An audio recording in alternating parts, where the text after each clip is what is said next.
Hi, my name is Dr. Marc Reynolds. Join me as I react, analyze, and teach you how to sing more like the top performers around the world. Today, let's learn from Jimin's performance of Lie.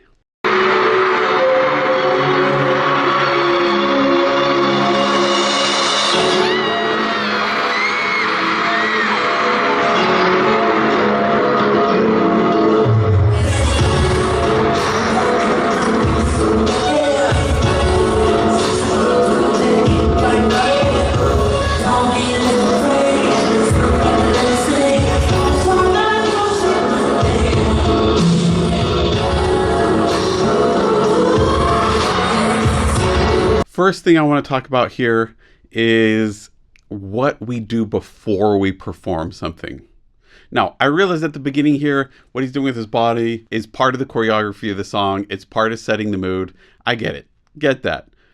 But what I think we can learn from it is the more we can tie things in to what we need to be a successful performance, into the pre-performance, the more successful we get. In my experience in working with young performers, the more deliberate they are about their pre-performance, the more successful their performance is. So, what are some things we can do before the performance?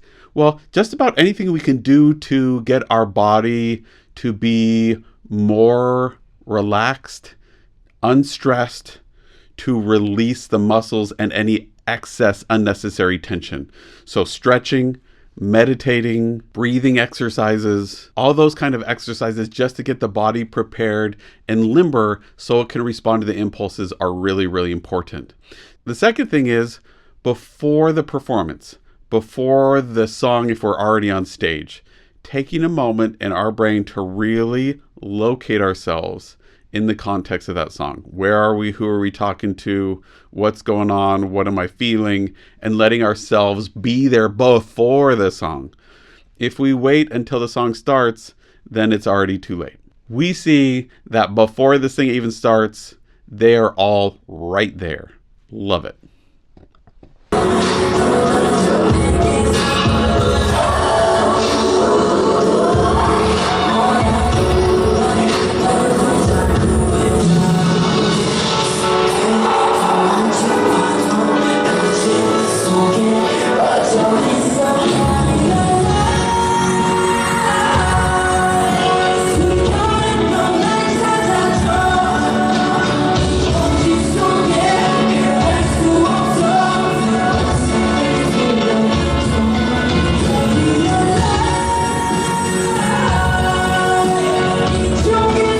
Because of this video, it's a little hard to see what's going on with his face because it's a little hot. It's a little washed out by the white light here in what's going on.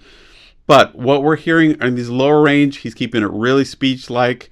He's not doing a whole lot here with the jaw, with the mouth, with the vocal mechanism, other than basically speaking on pitch and keeping that breath flow consistent, which is really great. Again, it sets up this feeling of verse and chorus. Or in terms of opera terms, recitativo and aria. So it's part of the style. It's part of what's been going on for a really long time. And it sets up a really nice contrast. It also gets him into a really easy place so that when he does have to engage that voice more and get into that more lyric sounding voice, and that his voice is working efficiently, simply, and going to sound consistent. Other thing that's working really great that we're hearing, especially as he goes up, as he's going up through that range, we're not hearing any push, force, grab. We're hearing that airflow go consistently. I think if we were able to see what was going on with his abs and down there, that they're staying out, they're staying relatively flexible, there isn't this tightness and push at it. We would also expect to see that this jaw is releasing down and back as he's going up. The upper teeth are coming out. And he's keeping that ass space in there, really accessing this resonant space up forward by releasing that jaw, using that ass space, and making sure that that placement and resonance is staying there. The resonance he's using up here is more of an open configuration, meaning it's going to feel more like he's opening those sinuses and creating more space than it is that he's narrowing them. But he's really putting that placement forward right there. And you can try that by saying, yeah, Try it. See what happens.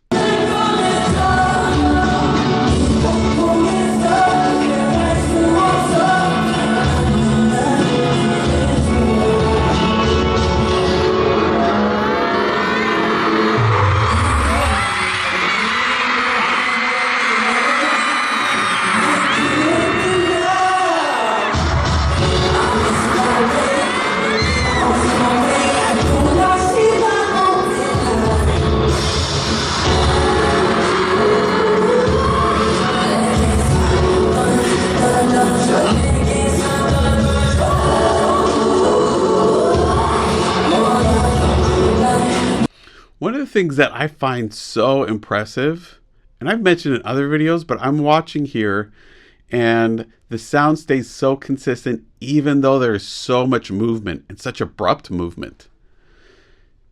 That brings me back to the idea of really making sure that when we're singing, this vocal mechanism is lined up well, that we're really supporting it. By supporting it, meaning we're taking in nice full breaths, keeping that suspension, keeping the rib cage open. And at the same time, it's not the kind of core support that we think of if we're lifting or that kind of exercise where we're pulling in and tight and keeping it really rigid and stiff. It's a much more flexible, opened kind of strength and centeredness and core. And they keep that here. You can see the flexibility because their body moves so freely and easily. With all that movement, the sound stays consistent. So what can you do today? What can you learn to sound more like this? Well, what you can do is sing more while moving. Walk around the room. Do dances. Keep things moving. And make sure that as you're singing, that movement doesn't stop. Get tight. Get rigid. It doesn't affect the sound. If it does, then you need to stop, go back to that moment and see if you can use that movement, continue the movement through that place where it's stuck before, and that can actually help you release some of that tension and retrain your brain to not think of certain notes, vowels, or dynamic levels to require you to tense up and get tight and rigid. It'll actually help you release it.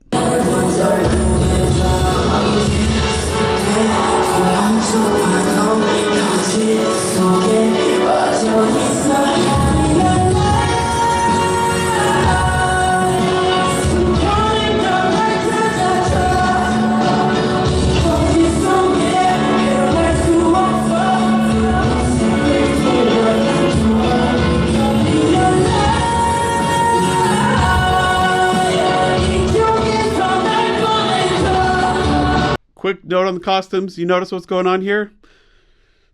He's in shiny black coat, silver centerpiece that's matching the shiny on his black coat. He's got shiny black pants. But what this does is it pops him out of that texture. Again, because his skin tone is lighter, the darker color that he's wearing is going to make that skin tone pop out. And it's also going to make him pop out from the rest of the group, which is what we need. It also a little more moodier, a little more angsty, a little more high drama with what he's wearing, which matches the song. Love it.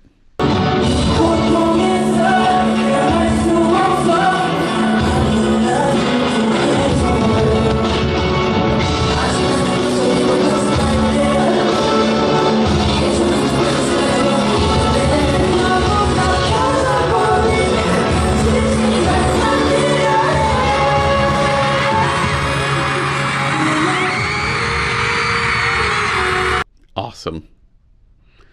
I love what they have here in that they have such a simple stage in this moment.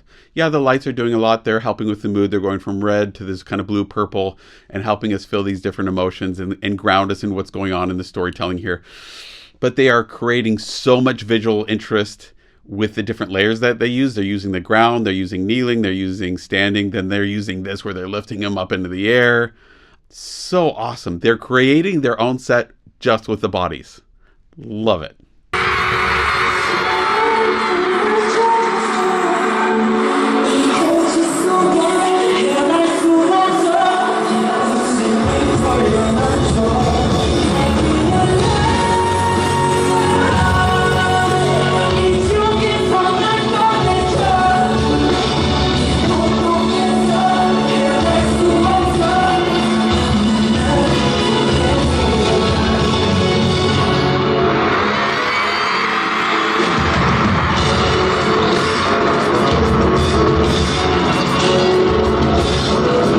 So what is this piece that is flying in? I'm sure it's used for a bunch of other things in this concert that I'm not aware of, but in this moment, functionally what it's doing is it's limiting the space. It's making it feel tighter, more claustrophobic. It feels like this pressure coming down on him, pressing down on him.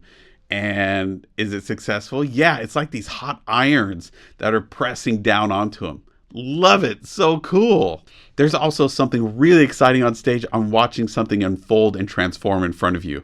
So watching this element kind of unfold into this, so cool.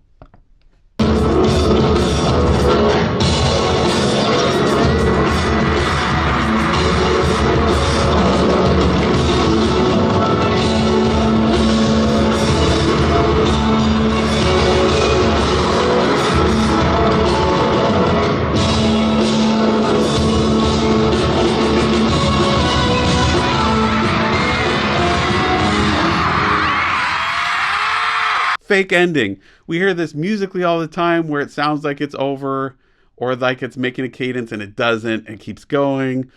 What is going on here is we are sure that he's done. He's spent, it's over. And then he has this last burst of energy that is just so exciting because it's so surprising, so fun. Vocally, what's going on here, it's really consistent, really easy. He's letting the mic do its work. Nothing super surprising here other than it's consistent and a really, really nice sound, even though it's a really demanding song physically and vocally. It goes over a wide range of notes, and he does it really, really well. What's letting him do it so well? Well, it's these things that we keep talking about of keeping this open resonant space, jaw released, consistent breath flow, keeping this feeling of suspension down there in the breath and in the abs, and not pressing or prepping or pushing at different notes, but keeping it really easy and consistent and trusting the voice to do its work and trusting the mic to do its job. Is there more going on that we could talk about? Of course. But since it's hard to see his face in this video, we'll keep it to these really primary, important points and go from there. If you have questions, if you hear me talk about some of these things that come up over and over again, if you're trying out some of these things that I'm showing you are consistent from these top performers across the world and across the genres, visit me at mrperformingartsstudio.com. There's a place where you can fill out questions and send me a message. You can leave comments down below here. I do my best to respond to as many as I can. Don't be shy. Don't forget to push like and subscribe. And if you want a voice lesson or performance coaching or want me to work with you or your group to help you sing easier, perform at a consistently higher level, book a time with me at mrperformingartsstudio.com. If you're not sure whether voice lessons are right for you or if I'm the right fit for you either, I'm offering something new. You can send me a video that's 5 minutes or less, and I'll respond in kind with my initial reaction of your voice and what you can expect to have happen over a certain amount of time if you were to take lessons. Or I'll just react to whatever you're wanting me to react to for a small fee. And that way you can get a more immediate reaction with less time commitment. And you can get an idea if it's going to be the right choice for you. If you decide you want a lesson, or you just want to try a video, or just want to reach out by commenting down below here, or through contacting me by my website, I hope to work with you online.